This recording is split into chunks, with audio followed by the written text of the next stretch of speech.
बिस्मिल्लाहिर्रहमानिर्रहीम। तो ये क्वेश्चन आपके सामने है बेटा। Information has been extracted from Pineapple Limited records to the year ended 31 December 2014. Material का ओपनिंग स्टॉक कितना है हमारे पास 89,000, क्लोजिंग स्टॉक कितना है 74,000, वर्क इन प्रोग्रेस का ओपनिंग स्टॉक 45,000 है, क्लोजिंग 37,000 है, फिनिश गुड्स का ओपनिंग स्टॉक 80,000 है और क्लोजिंग 94,000 है। Other relevant information is what? List price of material purchase 1,125,000, payroll कितना है 1,500,000, रेंट कितना है 3,20,000, हीट पावर एंड इलेक्ट्रिसिटी कितनी है 1,60,000। फैक्ट्री की डेप्शन जो होगी वो मैन्युफैक्चरिंग कॉस्ट का पार्ट बनेगी, लेकिन एडमिन डेप्शन जो है वो एडमिन कॉस्ट का पार्ट बनेगी, जो कि प्रॉफिट लॉस अकाउंट में चार्ज होगी। और जो वेयर हाउस या सेलिंग एंड डिस्ट्रीब्यूशन से डेप्रिसिएशन है, चाहे वेयर हाउस बिल्डिंग की हो, चाहे वो व्हीकल्स जिनके जरिए डिस्ट्रीब्यूशन होती है उनकी डेप्रिसिएशन हो, तो ये डेप्शन चार्ज होगी प्रॉफिट एंड लॉस अकाउंट में, क्योंकि ये हमारे नॉन प्रोडक्शन ओवरहेड्स हैं। तो हमने कहा था ना प्रोडक्शन कॉस्ट और नॉन प्रोडक्शन कॉस्ट को अलग अलग करना सीखें। जो सबसे पहला लेक्चर था उसमें हमने ये डिस्कस किया था प्रोडक्शन कॉस्ट क्या होती है और नॉन प्रोडक्शन कॉस्ट क्या होती है। याद है बेटा सब लोगों को? रिस्पॉन्स चाहिए होगा आप सबका, याद है?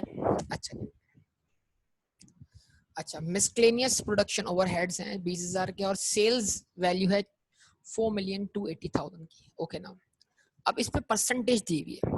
Allocation of expenses were as follows. तो जो मटेरियल कॉस्ट है उसका 90% जो है वो डायरेक्ट मटेरियल है ऑफ, ठीक है जी, 90% of the material used for the manufacturing of which 20% was indirect। तो जो मटेरियल यूज्ड हुआ है, कंज्यूम हुआ, उसकी बात कर रहा है। मटेरियल परचेज की बात नहीं कर रहा, मटेरियल कंज्यूम की बात कर रहा है।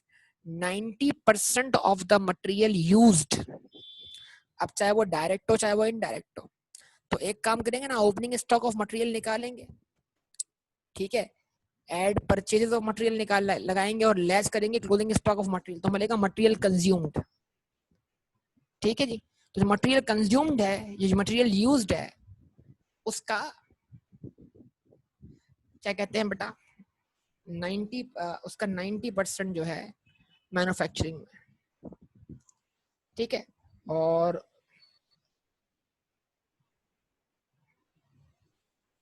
90% of the material use was for manufacturing, ठीक है।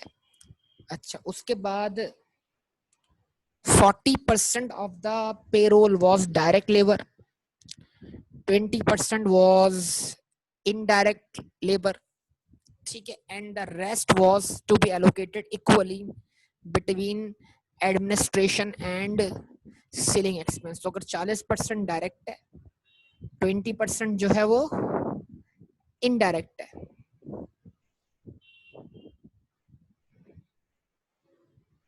ठीक है जी, 20% इनडायरेक्ट है।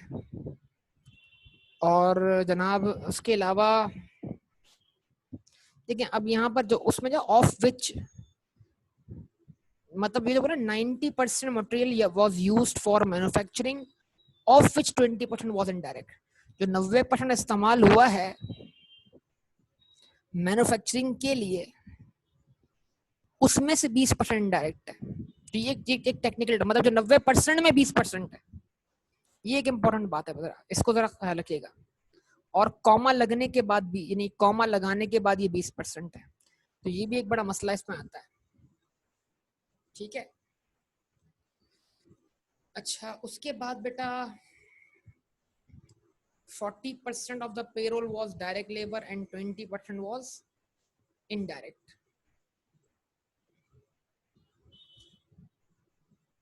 Rest was to be allocated equally to admin and selling। 50% of the rent was for factory, 30% selling and 20% administration। 80% of heat, power and electricity belong to factory and remaining equally divided to administration and selling expense। अब आप मुझे बताइए कि आपने material की allocation कैसे की, जिन लोगों ने कैलकुलेशन की, जरा बताइए मटेरियल कैसे वर्कआउट किया आप लोगों ने।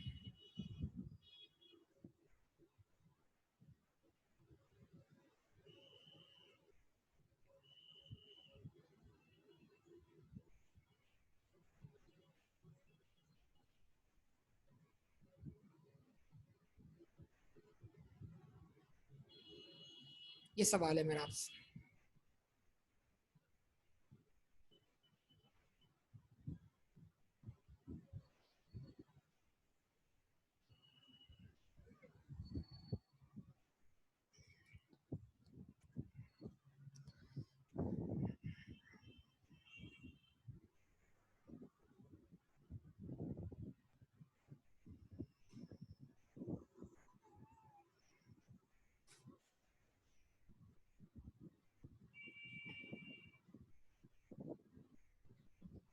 हाँ बेटा, सबसे पूछो, जरा बताइए, रिस्पॉन्स कीजिए मुझे आप जरा सब लोग।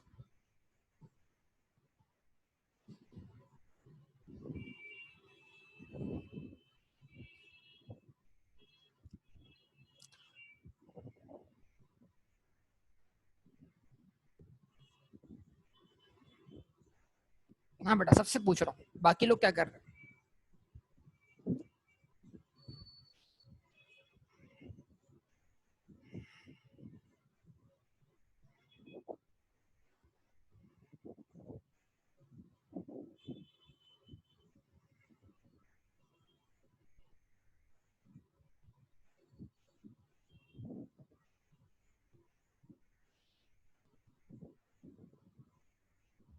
वजाहत बेटा, वेरी गुड यार, जबरदस्त वजाहत, जबरदस्त, बेहतरीन वजाहत। आपका आंसर करेक्ट है बेटा, वजाहत बेहतरीन काम कर दिया, गुड वजाहत, गुड।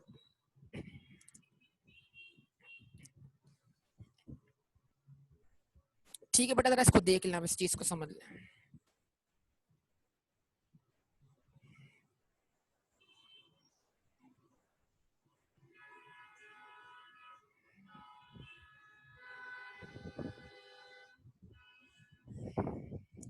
यार नवाज मटेरियल यूज की बात कर रहा है, ठीक है ना, मटेरियल यूज की बात कर रहा है, ठीक है, तो मटेरियल कंज्यूम डायरेक्ट निकाल लो, मटेरियल यूज डायरेक्ट निकाल लो, कंज्यूम हुआ, फिर उसके ऊपर एलोकेशन कर दो आपस। ओवरऑल आपने साल भर में मटेरियल कितना यूज किया है, ठीक है। तो बिजनेस का नाम क्या था बताइएगा? Pineapple limited, okay.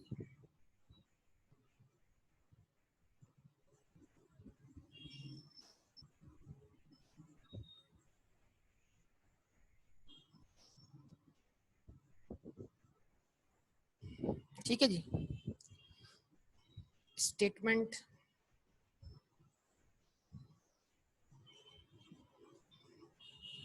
Of cost of goods manufactured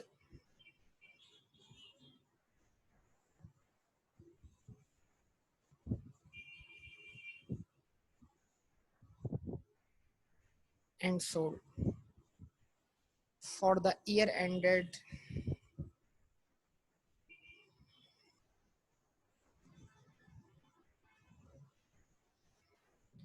31st December 2014।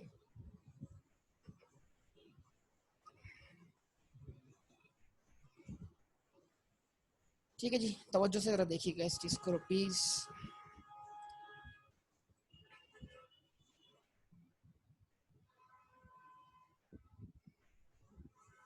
Opening stock of raw material,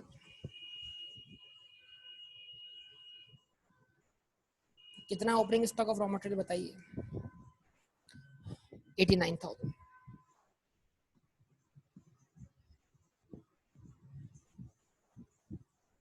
add,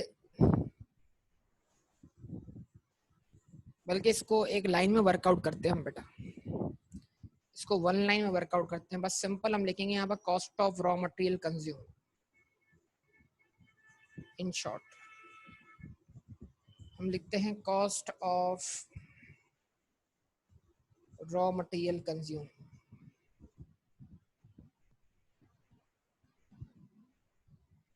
अब आप मुझे बताओ रॉ मटेरियल का ओपनिंग स्टॉक कितना है? 89,000।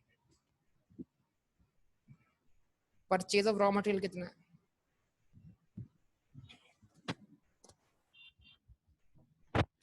परचेज ऑफ रॉ मटेरियल कितना है? परचेज ऑफ रॉ मटेरियल कितना है?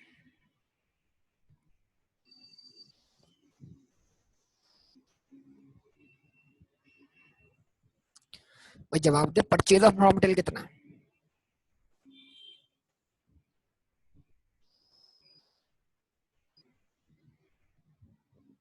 1,125,000।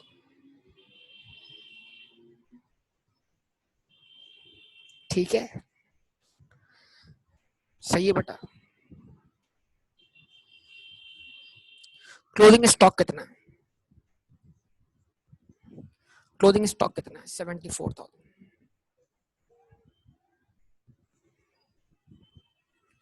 अब आप मुझे बताओ रॉ मटेरियल कंज्यूम कितने से आ रहा है? ये आपको समझाना चाह रहा हूं मैं यहाँ पर।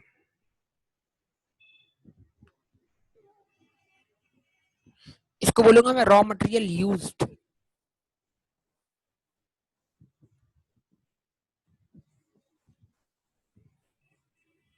कितना आ रहा है?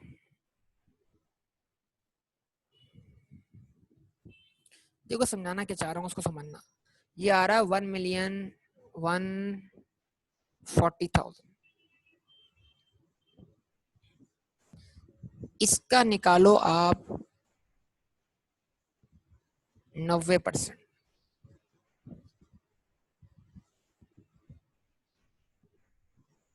ठीक है,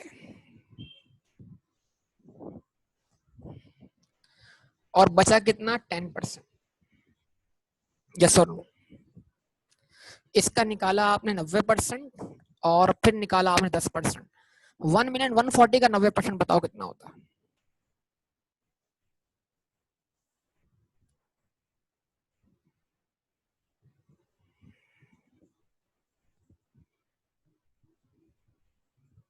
ये रॉ मटेरियल कंज्यूम्ड है। कितना है बेटा? 1,26,000। तो फिर 10% कहाँ गया? 10% रॉ मटेरियल जाया भी तो हो सकता है ना। 10% रॉ मटेरियल यूज तो हुआ है, लेकिन वो आपका एबनॉर्मल लॉस है।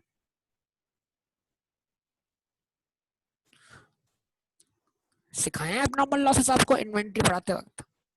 तो जो मटेरियल जाया हो गया, मतलब आपने वैसे तो साल भर में जो मटेरियल यूज किया है ना बेटा, वो मटेरियल आपका 1,140,000 है, लेकिन उसमें से जो सही मायनों में कंज्यूम हुआ है, जो इन्वेंट्री में लगा है, वो है 90%। और 10% आपका मटेरियल जाया हो गया। इस्तेमाल तो 1,140 हुआ है, लेकिन उसका 10% जाया हो गया।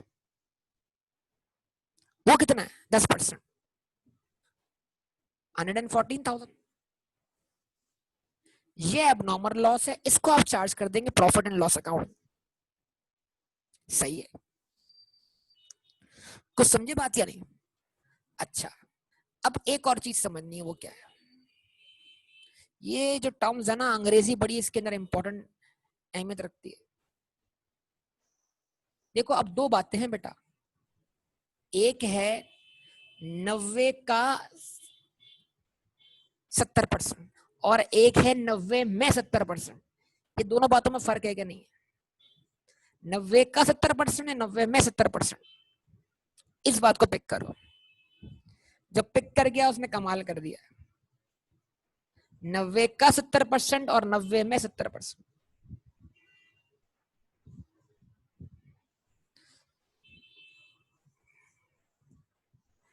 90 का 70%, 90 में 70%। 90 का 70% का मतलब क्या हुआ?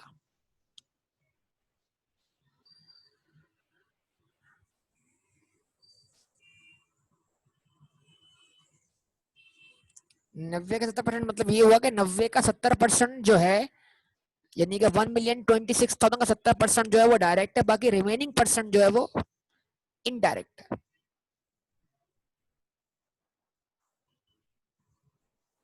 सॉरी, 90 का इनडायरेक्ट से 20 बोला है ना। हाँ ओके, इस तरह सोचो, इस तरह सोचो। 90 का 20% या 90 में 20%। 90 का 20% 18 बनता है बेटा, लेकिन 90 में 20% 20 ही रहेगा। तो अब हमें 90 का 20% लेना है यानी 18% लेना है, या 90 में 20% लेना है यानी 20% ही लेना है। तो अगर मैं 90 का 18%, 90 का 20% लेता हूं तो 18% बनता है, तो बचता है वो 72% है। और अगर मैं 90 में 20% लेता हूं तो जो जो इनडायरेक्ट है वो 20% बनता है और डायरेक्ट जो है 70% बनता है, यस और नो? तो मैं इसको ब्रेक करूंगा 70 और 20 में, यानी 90 का 20% नहीं, 90 में 20%। मेरी बात समझे? अब कॉमा लगा हुआ है ना, कॉमा, ये देखो एग्जामिनर का कमाल, देखो बेटा एग्जामिनर का कमाल, ये कॉमा है, कॉमा, ये यहां पर कॉमा लगा हुआ है, जरा देखना, ये रहा, ये कॉमा है, कॉमा ऑफ विच 20%। इस कॉमा को हटा दो, जैसे ये कॉमा हट गया कमाल हो गया, मायने चेंज हो गया, फिर होगा 90 का 20%।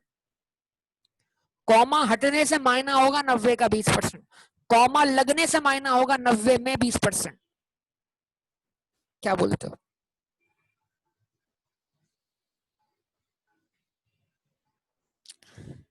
कॉमा हटाओ और कॉमा लगाओ, मायना चेंज।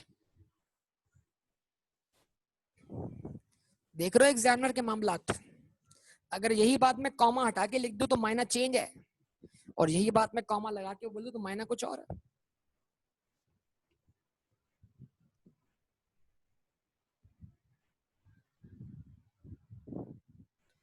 देख लें जरा, इन छोटी छोटी बातों पर जरा गौर कर लें कि ये क्या क्या चीजें हैं बेटा, ये क्या क्या कमालात हैं, ये एग्जामिनर की करामात हैं बेटा।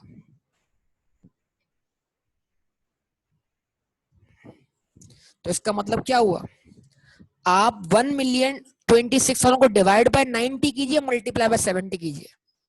आप बोले ये 90 हिस्सों के बराबर है, इसके 70 हिस्से डायरेक्ट है और 20 हिस्से इनडायरेक्ट है।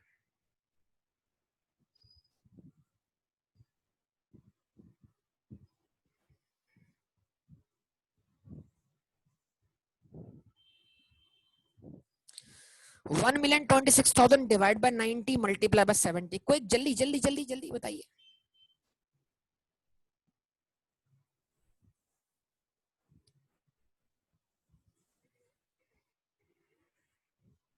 रिस्पॉन्स बेटा, रिस्पॉन्स 798।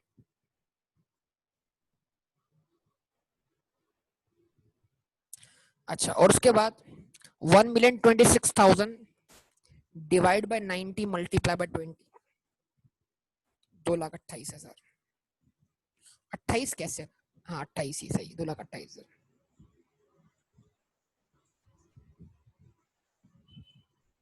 सही है बेटा, समझे हैं बात या नहीं? यस और नो? तो ये आया, अब देखना ना, ये आया प्राइम कॉस्ट, ये जाएगा प्राइम कॉस्ट में, और वो जाएगा ओवरहेड्स में।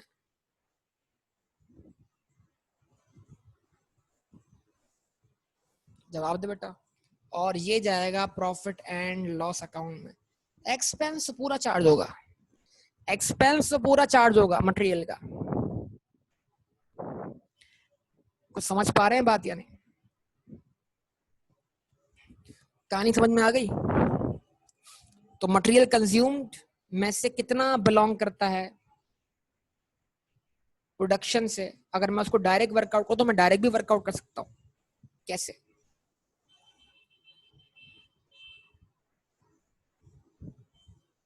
मैं डायरेक्ट डायरेक्ट निकाल सकता हूँ 798 को। कैसे भाई? ये 100% है, 100 का 70, 100 का 20 और 100 का 10, तो multiplied by 70 divided by 100, direct answer आएगा आपके पास 798,000।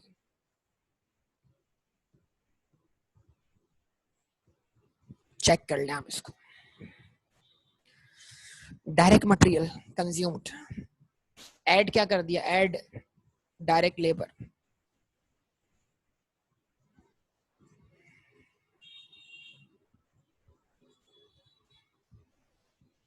अच्छा, डायरेक्ट लेबर, पेरोल आ गया 1,500,000, ठीक है। 40% of the payroll was direct and 20% was indirect. वही पेरोल का 40% डायरेक्ट है, तो 1,500,000 का निकाल लिया आपने 40%। क्या आंसर आया बताइए? रिस्पॉन्स रिस्पॉन्स बेटा, रिस्पॉन्स, क्विक रिस्पॉन्स, जल्दी जल्दी। 6 लाख रुपए।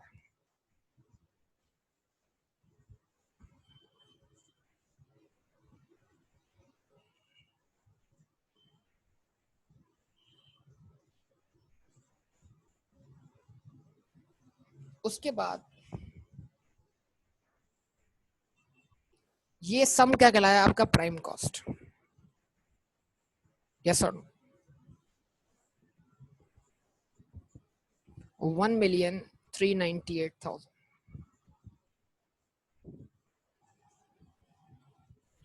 ठीक है जी। उसके बाद आप इसमें ऐड करें क्या? Indirect manufacturing overheads.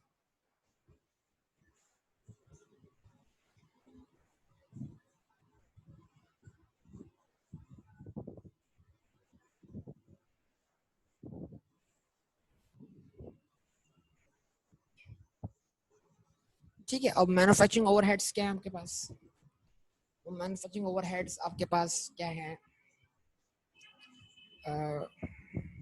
Indirect material,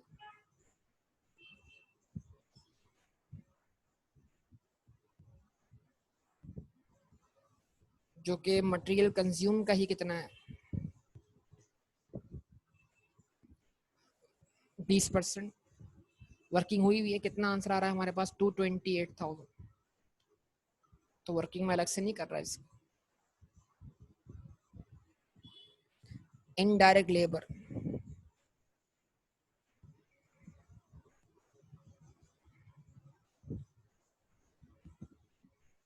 indirect labour इसकी वर्किंग करते हैं। तो डायरेक्ट लेबर कितना था? 1,500,000। सॉरी, लेबर पेरोल था 1,500,000। 40% डायरेक्ट था, 20% इनडायरेक्ट है। और जो रिमेनिंग बचेगा वो इक्वली डिवाइड होगा बिटवीन सेलिंग एंड एडमिन। बताइए बेटा कितना बना? 3 लाख रुपए। यस और नो?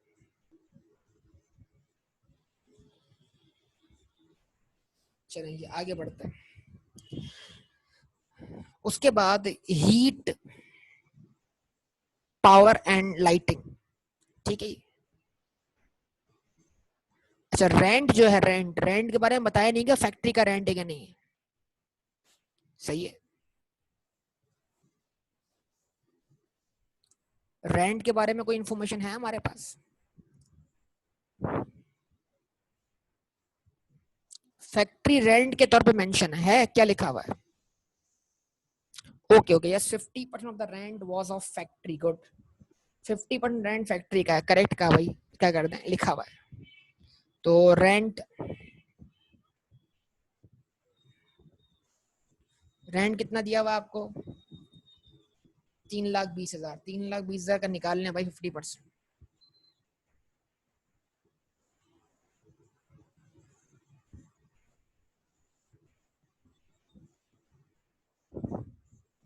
कितना बना इसका 50% बेटा? 1,60,000। अच्छा जी, ओके। उसके बाद अगर हम बात करते हैं हीट, पावर एंड इलेक्ट्रिसिटी। ठीक है जी। तो 80% जो है वो फैक्ट्री से बिलोंग करता है।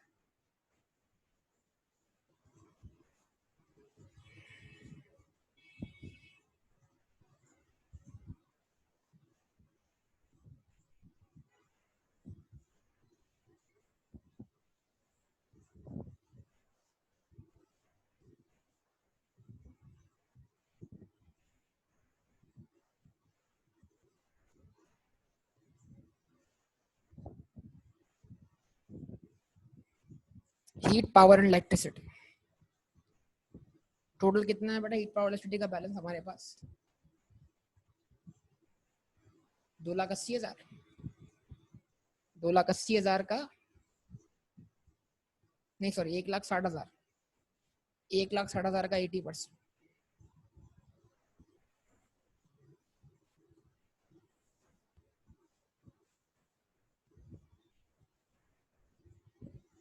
कितना बनेगा? 1,28,000। ओके जी, ओके। उसके बाद बेटा फैक्ट्री का डेप्शन क्या करें, चार्ज कर दें बिल्कुल। Factory depreciation, depreciation that belongs to factory, plant and machinery of factory.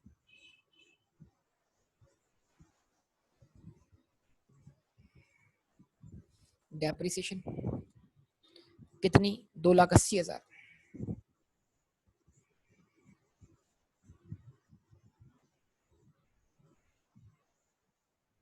हाँ जी। उसके बाद एडमिन की एडमिन का पार्ट बनेगी, डेप्शन सेलिंग सेलिंग का पार्ट बनेगी, मैन्युफैक्चरिंग प्रोडक्शन ओवरहेड्स। ये क्या है बेटा, ये तो आपकी भी, ये भी इनडायरेक्ट कॉस्ट है आपकी, इनडायरेक्ट ओवरहेड्स है आपके पास।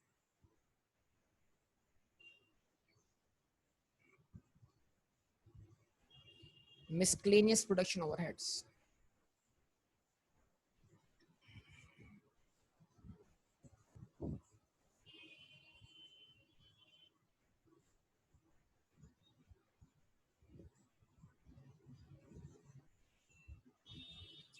ठीक है जी। ये कितने आपके आपको दिए हुए बताइए, 20,000 रुपए।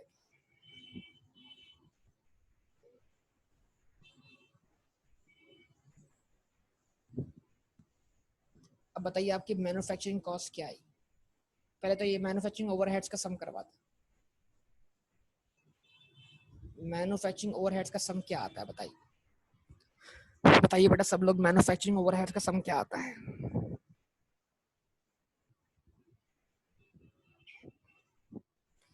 1,116,000।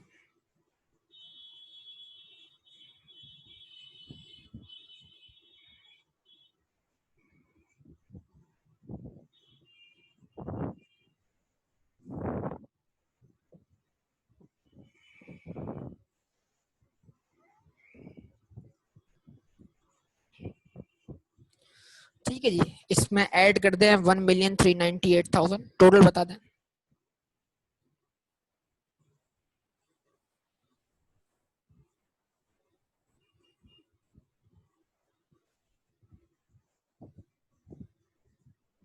प्रोडक्शन कॉस्ट या manufacturing cost,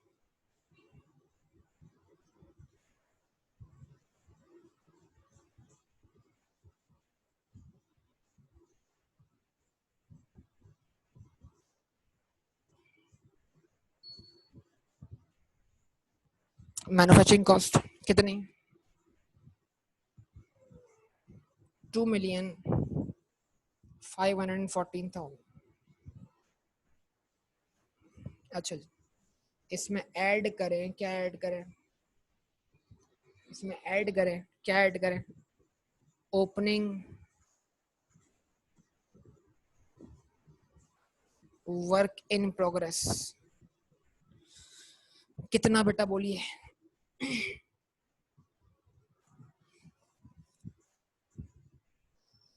opening work in progress कितना बोलिए।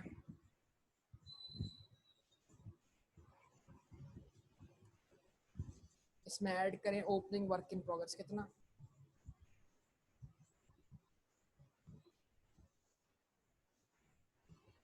45,000। और इसमें लेस करें क्लोजिंग वर्क इन प्रोग्रेस,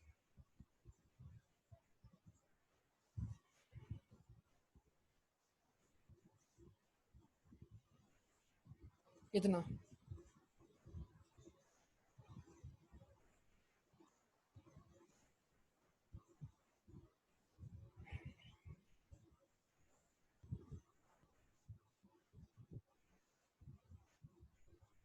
तो आंसर क्या आया बताइए। 2,514,000 में आपने प्लस किया 45,000 और लेस किया 37,000, तो आंसर क्या बना, आंसर क्या बना, 2,522,000। ये क्या है, ये है cost of,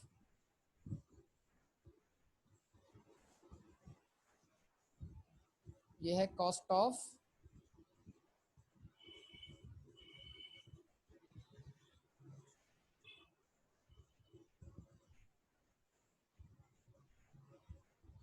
finished goods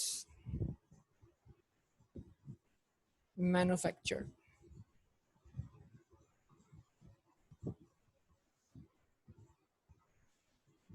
yes और नो? तो ये जो कॉस्ट है ये हमें क्वेश्चन ने बताया, हमने साल भर में 10,000 यूनिट्स बनाए हैं बेटा।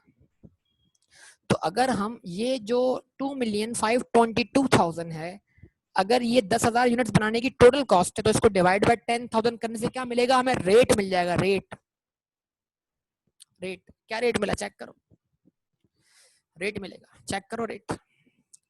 2,522,000 को डिवाइड बाय करो 10,000, डिवाइड करो 10,000 से, बताओ आंसर क्या आता है? 252.2।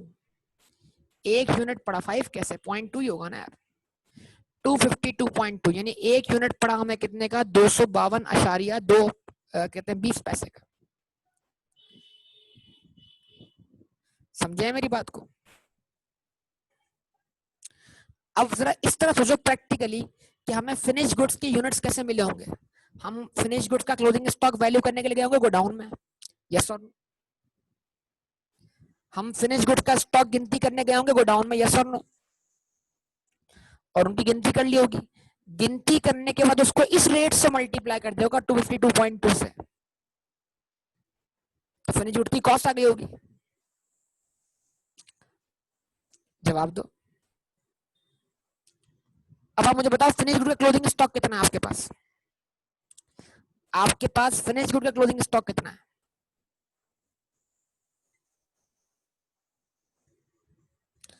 94,000। अगर आपने 94,000 इस रेट से निकाला तो बताइए आपके पास नंबर ऑफ यूनिट्स कितने थे इन हैंड? क्लोजिंग स्टॉक में बचे हुए यूनिट्स कितने थे आपके पास?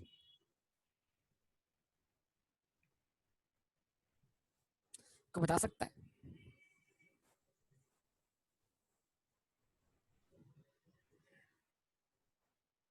देखो कितने बच्चों वाले सवाल करता हूं मैं और आप जवाब नहीं दे रहे होते। क्या करो भाई, इस 94,000 को मल्टीप्लाई कर दो, किस डिवाइड कर दो किससे? रेट से, यूनिट्स मिल जाएंगे। 373 बोल दो इसको, 372, 73 जो भी बोलना चाहो। 252 का रेट लेके देख लो ना। 94,000 डिवाइडेड बाय 252, क्या राउंड फिगर आंसर आता है कि नहीं आता?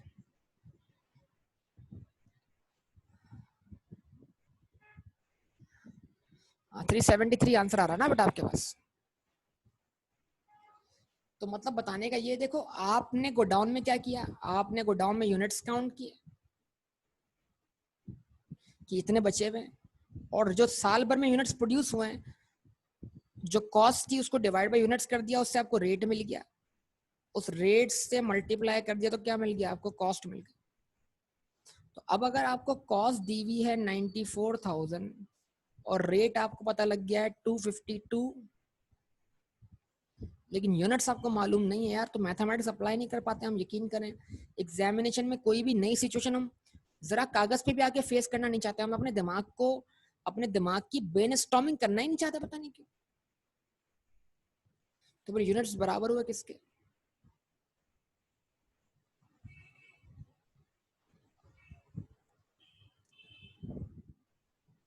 373।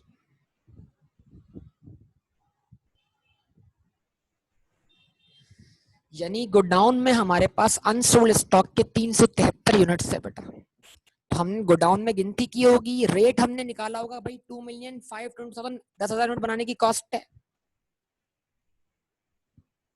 ठीक है। और आपके सामने बेटा, बेटा मेरी तरफ से तो कोई इशू नहीं हुआ स्क्रीन का, आप दोबारा कनेक्ट होके देखो इसको। क्या जनाब, जवाब दीजिए आप सब लोग बेटा। ये कुछ ब्रेनस्टॉर्मिंग वाले सवाल मैं कर रहा हूँ आपसे, बहरहाल। अच्छा, अब इसमें ऐड कर देंगे आप क्या? ऐड कर देंगे opening stock of finish goods.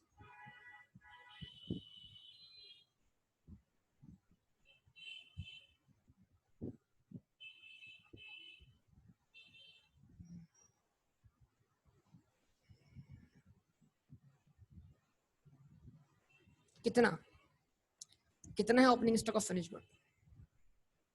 80,000 और लेस कर देंगे closing stock of finish goods.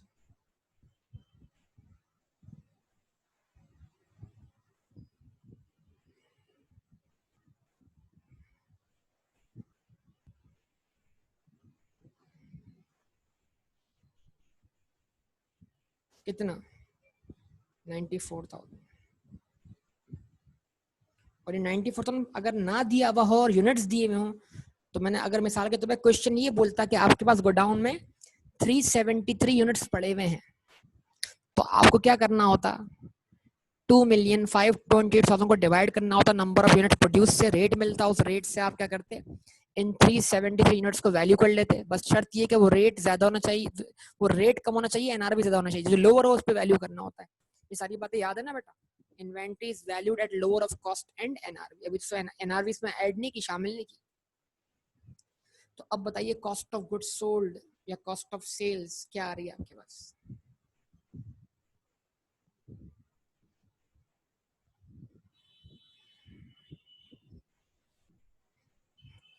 2,508,000।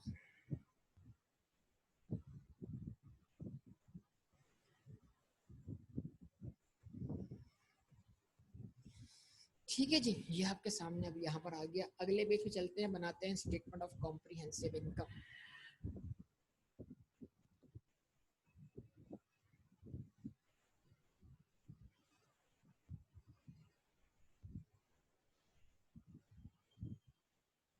नाम नहीं लिख रहा, इन शॉर्ट कर रहा हूँ, टाइम थोड़ा कम है।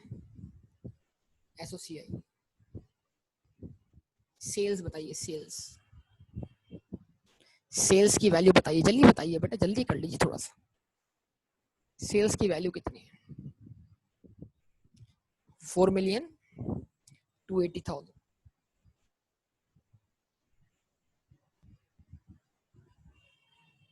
लेस करवा दिया आपने कॉस्ट ऑफ सेल्स।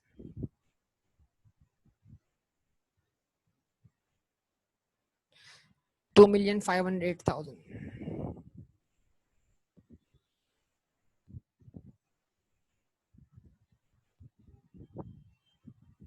ठीक है। अच्छा जी, ग्रॉस प्रॉफिट बताइए।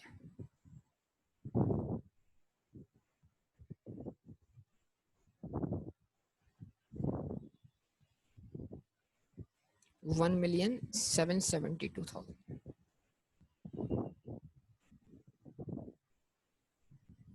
अब इसमें से दो एक्सपेंसेस लेस करने होते हैं, सेलिंग एंड डिस्ट्रीब्यूशन एक्सपेंस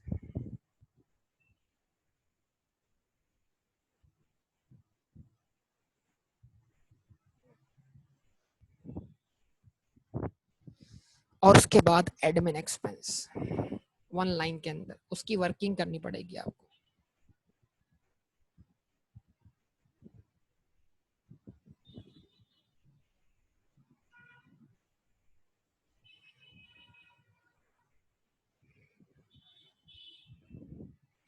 ठीक है जी, तो उसकी वर्किंग कर लें आप। वर्किंग्स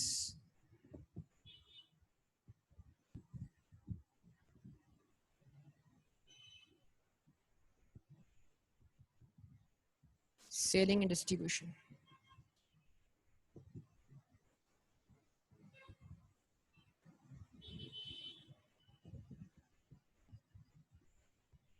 ठीक है, सैलरीज एंड वेजेस जो कि पेरोल है आपका।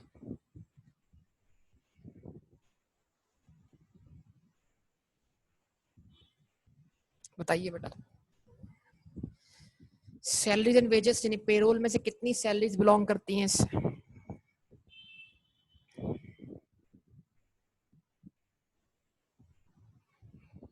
और जो बची हुई थी ना, बची हुई, बची मतलब क्या है? 40%, 20% और 40% निकाल लिया, 20% निकाल लिया, 60% निकल गया। अब बचा कितना? 40%, जो कि आधा आधा डिवाइड होगा बिटवीन किसमें? तो इसका मतलब क्या हुआ?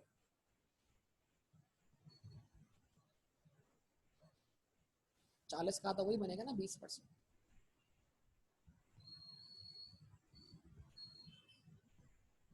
3 लाख। अच्छा, उसके बाद rent. 30% rent belong to selling.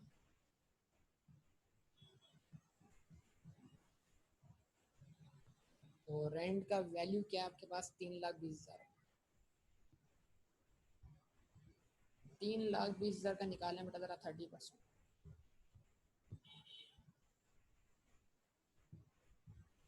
बताइए 3,20,000 का 30%, 96,000।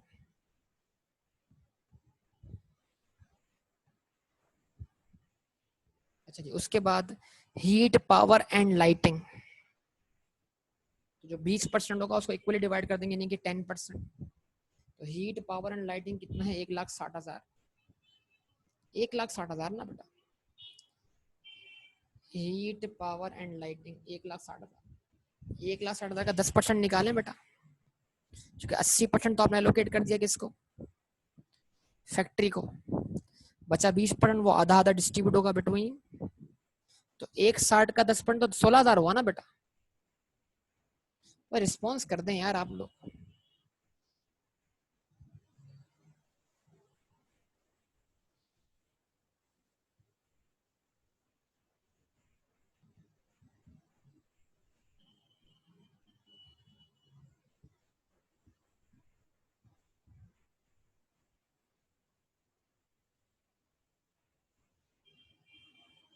1,60,000 का 10%,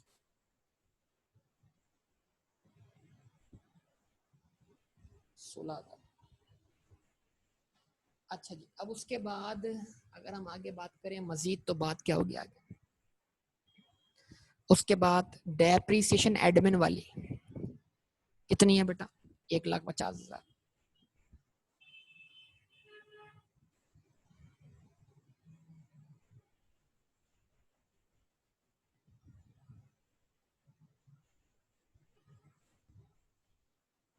और कोई तो सेलिंग एक्सपेंस नहीं है ना हमारे पास?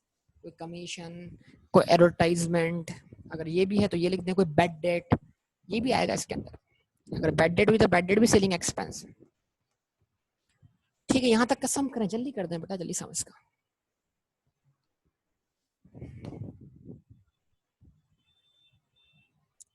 कितना सम हुआ बेटा?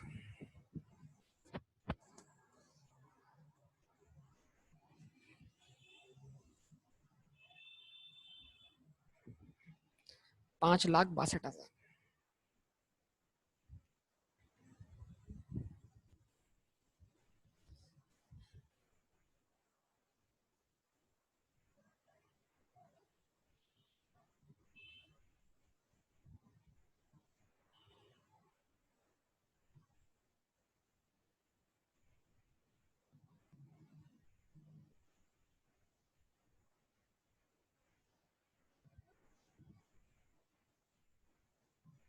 ठीक है जी।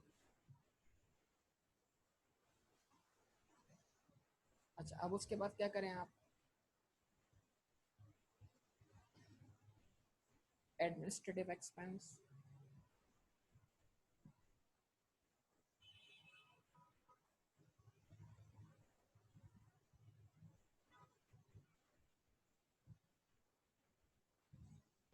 बताइए जरा। सैलरी एंड वेजेस तो वही आएंगे।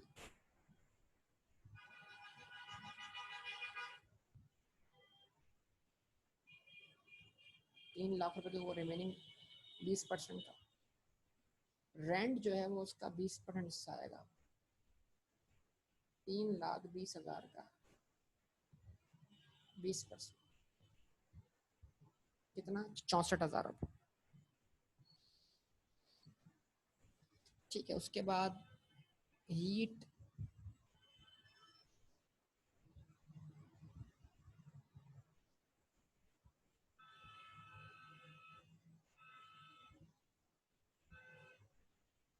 पावर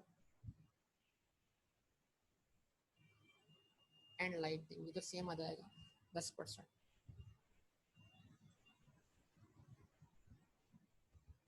ठीक है, कितना? 16,000।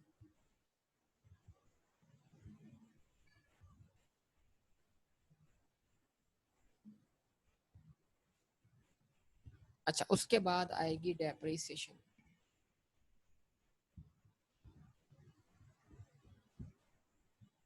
एडमिन की डेप्शन कितनी आ रही है बेटा? 1,00,000 रुपए।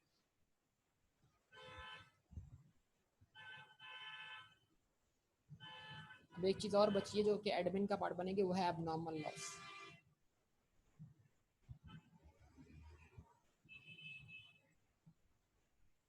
कितना है एबनॉर्मल लॉस? एबनॉर्मल लॉस कितना निकाला था हमने, जो हम चार्ज करेंगे प्रॉफिट एंड लॉस अकाउंट? 114,000।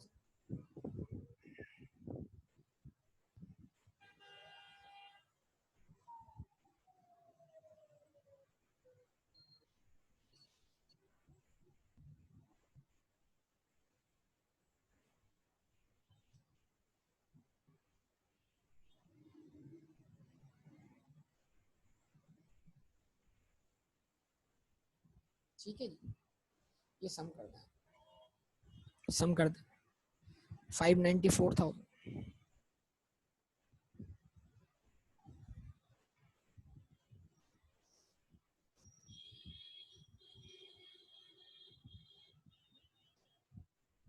ठीक है जी। अच्छा, इसका मतलब क्या हुआ, 562,000 आपका सेलिंग एंड डिस्ट्रीब्यूशन एक्सपेंस है, 594,000 आपका एडमिन एक्सपेंस। इन दोनों एक्सपेंसेस का सम कर लीजिए।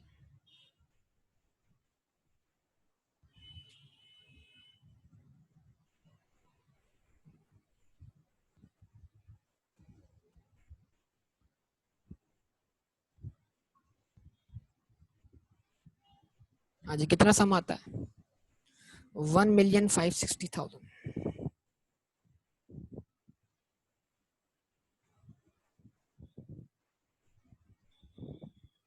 वो जब आप क्या करेंगे, इसमें से लेस करेंगे तो बेटा आपके पास क्या आएगा, नेट प्रॉफिट आएगा, मतलब ऑपरेटिंग प्रॉफिट आएगा। इसमें और एक्सपेंसेस अभी माइनस होना बाकी होते हैं, लेकिन अब फिल वक्त हमारे पास मजीद एक्सपेंसेस नहीं है, जैसे इंटरेस्ट एक्सपेंस नहीं है, तो वो होता बैंक चार्ज होता, क्या करते हैं नीचे से लेस करते, बतौर finance cost, interest expense, bank charges.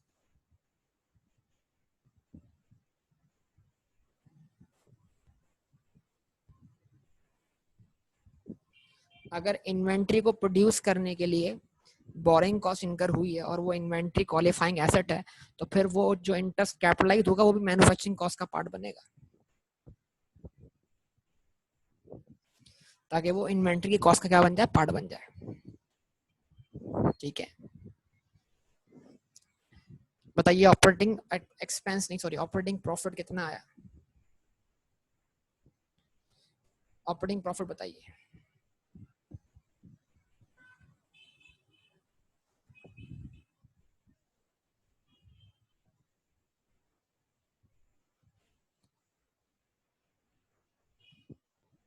Okay यार, तो बता दो यार, नेट प्रॉफिट तो बता दो अल्लाह के बंदो।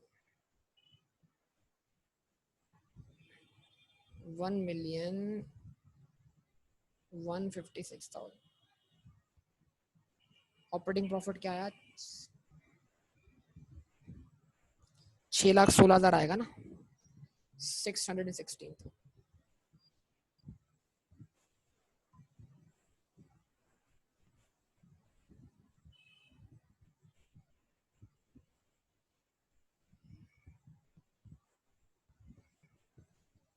ठीक है बेटा, ये आपका आंसर आ गया। अब देखा कितनी मिस्टेक्स हुई होगी हमसे, हमें आइडिया नहीं है इन चीजों का। ठीक है, हम बातें समझते क्या हैं और बातें निकलती क्या हैं। ठीक है बेटा, इसको यहाँ तक स्टॉप करेंगे, इंशाल्लाह बाकी डिस्कशन करेंगे अगली क्लास में आपसे। ओके, अल्लाह हाफिज।